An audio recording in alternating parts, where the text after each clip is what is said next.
ang lahat ay lumilipas.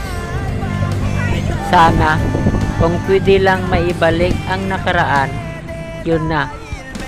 Sa mga bagay na kung saan tayo nagsimula, yun rin ang katapusan. Yun rin ang dahilan na kung tayo doon nagsimula, doon rin tayo magwawakas. Sa mga bagay na kung saan tayo may grasya, yun rin ang dapat natin pahalagahan.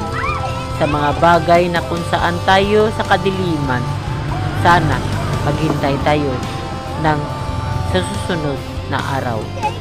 Pag may dilim, may liwanag. Pag may oras na tayo ay nagsimula, yun rin ang katapusan. Yun ang sasabihin natin, salamat sa Panginoon sa pagligtas. Amen.